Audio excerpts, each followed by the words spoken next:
Martins is a public and political affairs analyst, a financial advisor, and the CEO and founder, WealthGate Insurance Agency. Mr. Martins, a very good afternoon to you, and thank you for joining the analysis segment of the Africa News this afternoon.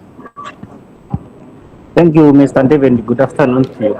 Thank you so very much for joining the conversation. Now, I would like to start off from the situation in Uganda. And Barrister Edward, I know you are in Uganda, and as we speak right now, we understand the third preliminary results for the presidential polls have, from the Ugandan EC so far has been released. In fact, I would ask my producers to play that video as we see online just a couple of minutes ago from the Ugandan EC, quickly before we continue this conversation.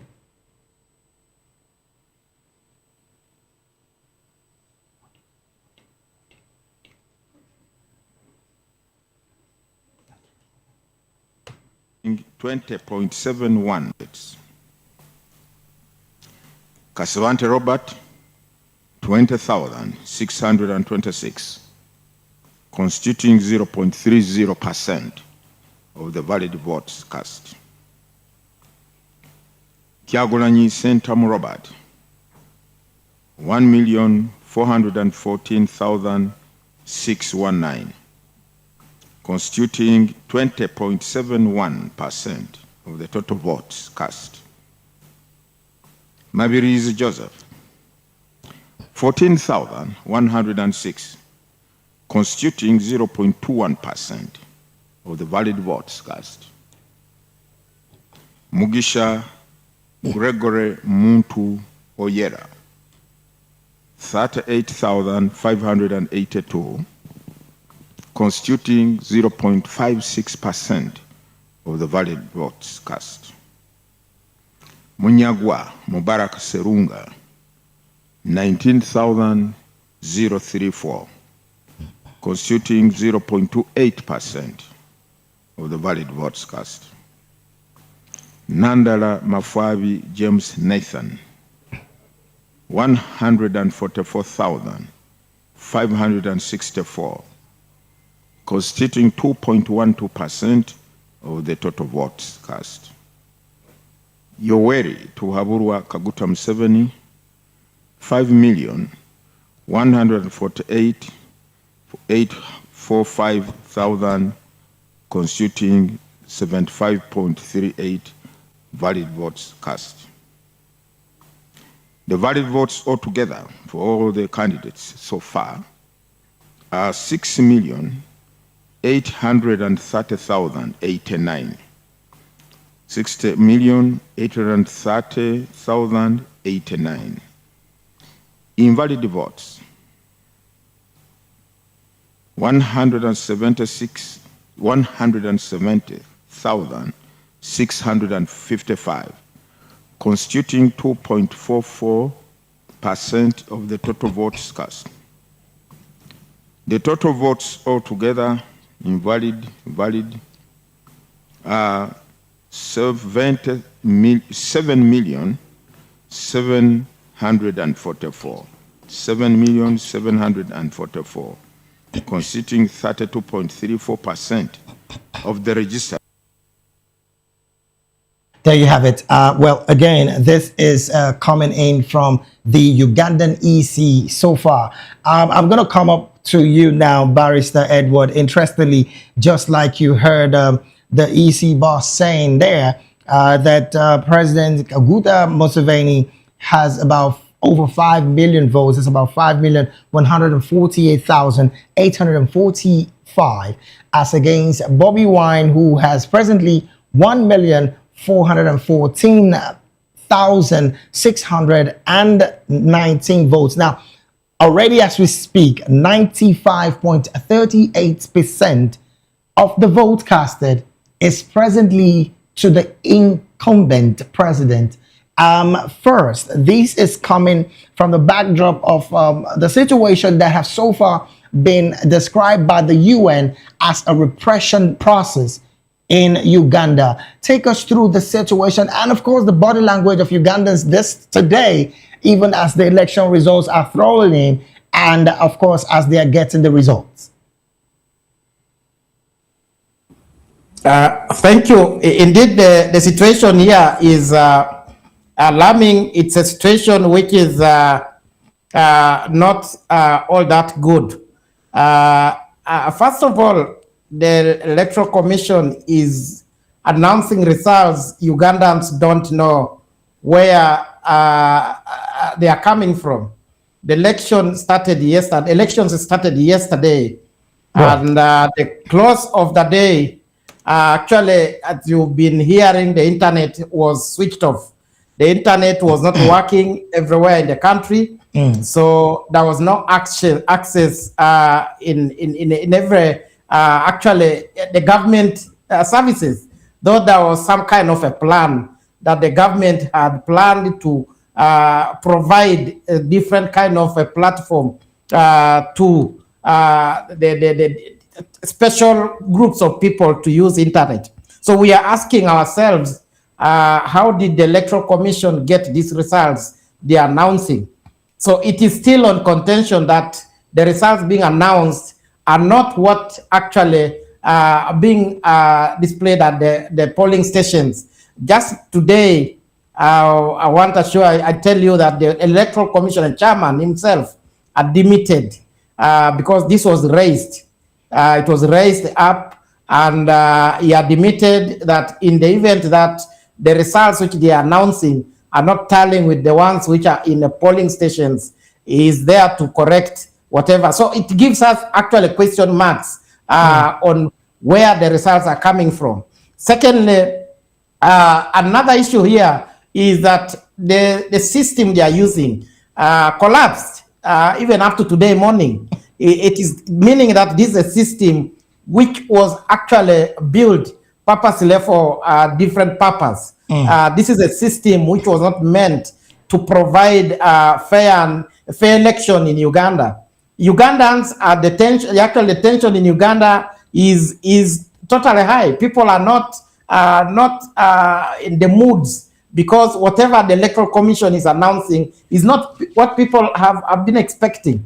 What people are having in their hands, even at the polling stations where some of them we have attended, you get that the results are totally different. So you ask yourself, where does the Electoral Commission get these results? Those are the questions we need them to clarify to the Ugandans. Okay, now I'm still going to stay with you, because you did make mention earlier that the systems collapsed, just like we have in Nigeria, the beavers and of course the reading machines that are supposed to be used for this election are collapsing, and of course some glitches like we experienced in Nigeria. But as a lawyer, does the Constitution also permit, I mean, and I'm talking about the electoral Constitution now, does it permit more like a manual collation of the results should the system collapse?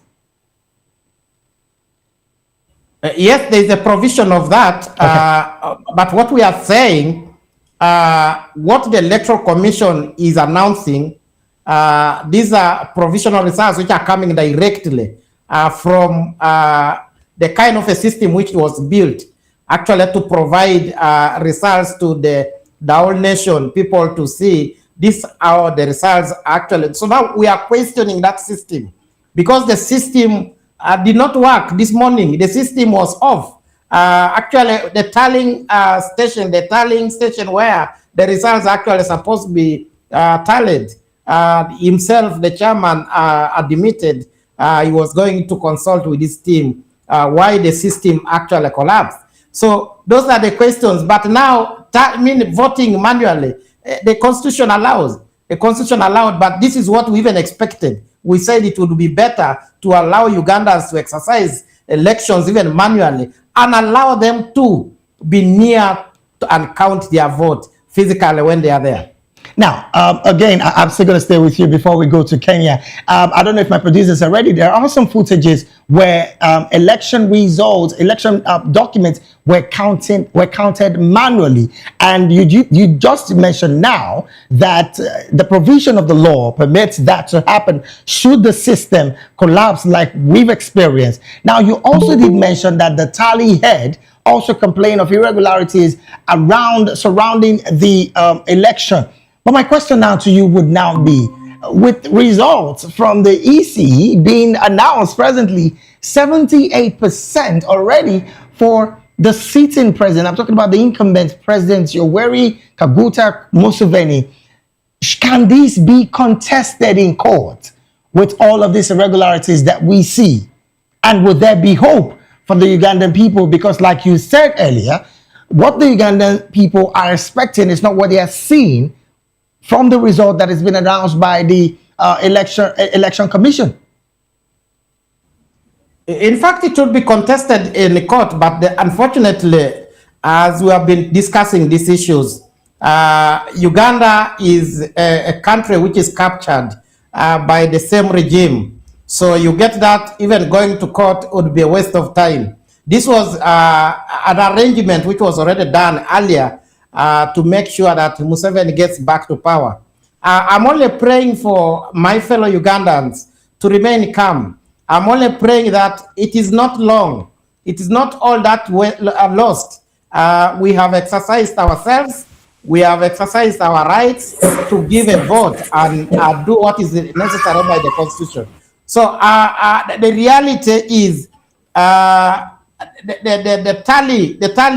manual tallying in the, as you see, you get that the agents of opposition, as indicated in most polling stations, after the tally, they are actually arrested, and most of the documents are confiscated. And you get that that is where the rigging comes from.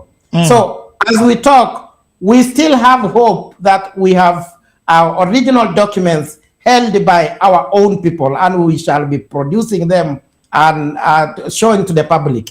That is what is going to happen. Oh, well, again, that is another conversation that a lot of persons will be longing to understand and, of course, know why this is happening. But let me go to Kenya, where we have Mr. Martins, Yoweri and Jue joining. Mr. Martins, interestingly, this is a conversation that we've been having from the beginning of the week, because we know that yesterday was going to be the presidential and, of course, legislative elections. From your perspective, now we hear that systems are having issues and manual counting and manual voting is being done by Ugandans. On the part of the economy, who should be held accountable for the amount of taxpayers' money being spent to making sure that this election is digitalized to the level where Ugandans can truly say we had a free, fair, credible election? Who should be held accountable? Let me start off from you on the part of the economy as well. And of course, you know, as a financial advisor, taxpayers' money is supposed to be accounted for by any government. What's your position, Mr. Martins? Thank you, Mr. Edwins. We have to understand that this exercise is one of the exercise that that takes a very huge allocation of government resources to ensure that this process is active and it has come to finality, and it has for the legal formalities, and all avenues are put in place. Now, seeing that the network is destabilized across the country when this kind of an exercise is ongoing, it means that there is an issue, or there is cover up with the institution or the government at large. Because election, as I've stated before, is that it should be free and fair, verifiable, credible, and transparent. And where network is curtailed, it means that we will not get free and fair election. The election will not be credible. The election will not be verifiable. And again, it will not be transparent, because the exercise should be transparent, whereby the youths are given the space to show us what is going on. Right now, we are just getting the results of what is going on from limited, reliable sources. So this exercise is biased, and Museveni, as we understand the history of how he came to the power, as how he has climbed to power, is he came to power during guerrilla warfare, guerrilla war, which happened 5 years in the bush. So Museveni, from 1986 to today, is the same man that we are seeing on the stage. And for him to exit from this stage, it will come from his personal will, not the will of the people. Because from 1986, he captured the will of the people, he captured the state, and everything in Uganda is in his personal will. So Right. for Uganda to find to have its own president is until Museveni from his personal will decided that now have brought the term to an end. But Right then. by Saturday, as I understand, Yeah. is when the electoral commission will announce the new The full total elected result. president, Yes. which we will understand it will be the Museveni we have been used to see on the stage. Okay, now I'm just going to digress for a few seconds, and I'm still going to come back to the conversation, particularly on the presidential election in Uganda. You did make mention of the fact that the way President Yoweri Museveni got into power is questionable. But then again, I'm still going to stay with you, Mr. Martins. Interestingly, a conversation is being brought up from your country about the outrage that have been sweeping the internet space in your country, particularly on the CCTV footage that showed 10 police officers brutally assaulting young men playing pool around the Nandi Hills.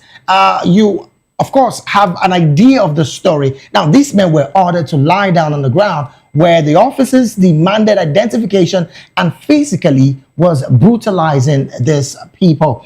Of course, the senator of Nandi, clearly, I'm talking about Samson Charage, has also made mention of these. Well, that is not the video. This is Uganda, not the one from Kenya. But then, Mr. Martins, let's talk on the path where police brutality seems to be very physical and how police also handle the people. What do you make of this story? And should the independent investigators go into this?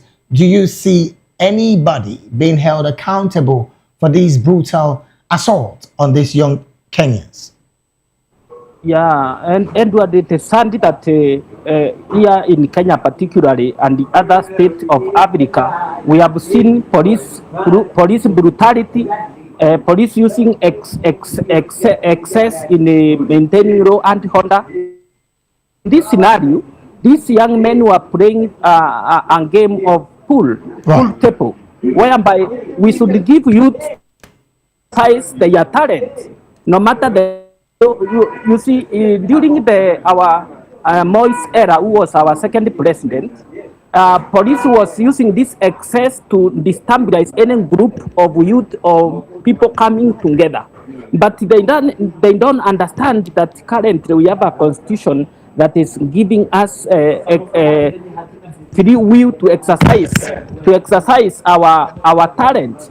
And the ends whereby a police are using force to destabilize youth who are exercising their talent, it's unlawful, and the current purpose should be brought to books, and it should not be a narrative, or it should not be just an opinion. We should see the institutions that are protecting human rights, taking this matter to tooth and nail to ensure that this kind of an act will not arise again. So even the police boss should come swiftly on this to address it. Because we see the interior side of any country, people are being ruined by police. People are being punished by police because they doesn't understand the law. So even youth should understand what is their rights. Because now understanding your right, you can confront a police and ask him, what is my issue? Why are you arresting me? There is what we call game act, whereby games are protected by the law. So if there is any issue affecting that particular event or circumstance, police should arrest these people, these youths, and take them to jail, then prosecute them. But seeing the kind of brutality happening, we condone that with a very possible one. All right, then. Thank you so very much, Mr. Martins, for that submission. Let me take this conversation to Liberia, where we have Mr. Hansen Blaine join the conversation. Once again, a very good afternoon to you, and thank you for joining the analysis segment of the African News. Thank you so much, and I'm honored to be on the call today. Thank you so very much. Well, let's start off with the conversation coming from Uganda, where the Electoral Commission in Uganda has started announcing results. And as we speak, incumbent President Yoweri Kaguta Museveni is presently leading with about 5.1 million votes already from the 7.7 million votes that is counted already. This, again, some have said is a script being played out by the Ugandan Electoral Commission. But then again, the barrister in Uganda has also said that there has also been a shutdown of internet. Not just that, equipment that are supposed to be used for counting of the vote has also been said to have issues while the election was going on yesterday and even today. So where do we stand in all of this? My question to you now would be, where does the people stand in all of this? Plus the fact that we have a young person who is trying to come into power, but the incumbent, after 40 years in power, is still changing constitution to still have himself still remain in power. What's your position with this conversation, Mr. Blair? Thank you so much, and I want to thank my fellow panelists for sharing their opinions on the matters in Uganda. Honestly, this election in Uganda is seen as a critical point wherein it's a turning moment for the country. You know, taking the country from a dictator like Yoweri Museveni to Bobby Wine, it's a two different point election, and it's very important. I read Amnesty International report that the internet was shut down, even international organization. Currently, they are using Backchat. It's a platform that really use internet face to run. But what the government is doing this, for me, I foresee internal rigging. But it has not been the first time in black of internet. It meant to facilitate internal rigging of the regime and to prevent mentors and citizens as much as not to share real-time evidence of malpractice and also information vacuum. So I think the government itself don't need to do it, and they also need to look at information that are relevant to the public. But again, let's see what the government intends to achieve. Meanwhile, we gotta be careful about misinformation, because the media itself is all full of misinformation. Because people are not on the ground, people post information, and the media take it, and the Western media to take it and use it as a propaganda tool as well. So, however, it's a two-way lane. But again, we are for the election, like you mentioned. The Cuban, the RN, is leading 75.8% out of 76.25 out of the votes so far, and Bobby Wine, which of course the opposition with strongest one is trailing with 19.85 to 20 to 71 according to preliminary result, which approximately 1.3 million votes. Again, we are watching. I think everyone needs to watch, and I believe the elections is a moment that the Ugandan citizens have to really take very precious, because it's a turning point of history. Whether with the Cuban and the dictator will be in power, or will there be a change of history?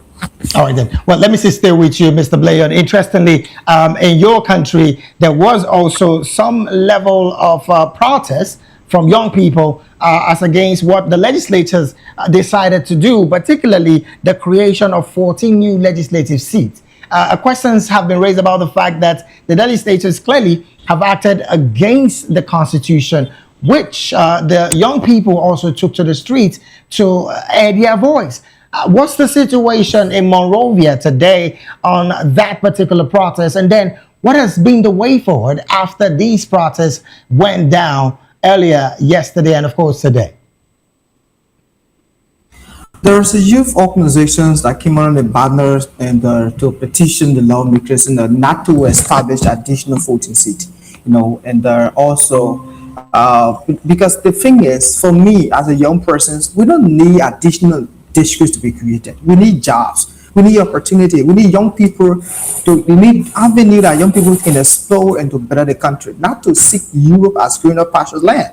And one of the senator, quoting on Darius Dare, which is senator from Masura, he said that would not happen because the Senate would not concord that bill. The House of Representatives was in error to do that. So So they are looking at it and they are seeing it, but they would not concur. He said it on the state broadcast yesterday morning when he appears on one of the show.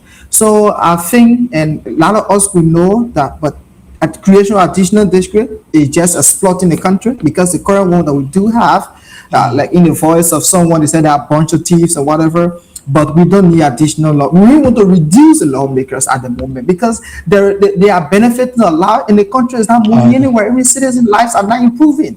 So we don't need additional district. All right, then. Thank you so very much, Mr. Hanson Blaine, for your submission. Let me wrap up this conversation by going to Uganda again. Barrister, a total of at least 8 persons have died around the Butambala area, particularly on the fact that security forces reportedly shot live ammunition on the crowd of young protesters around that area. Please walk us through the situation in that particular area of Butambala, which again, reports have been clear that is turning into a major bloodbath in Uganda as we speak.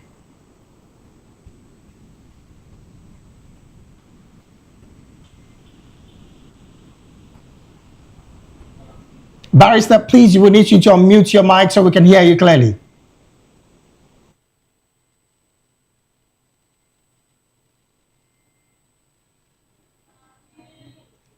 Okay.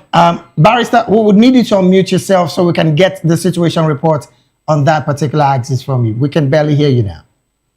We need you to unmute your mic now. All right, then. Well, we definitely would be wrapping up the conversation from here, because hopefully, God willing, next week we would be having more insights on that situation in Uganda, and hopefully also we'll be getting to analyze how the results are turning in the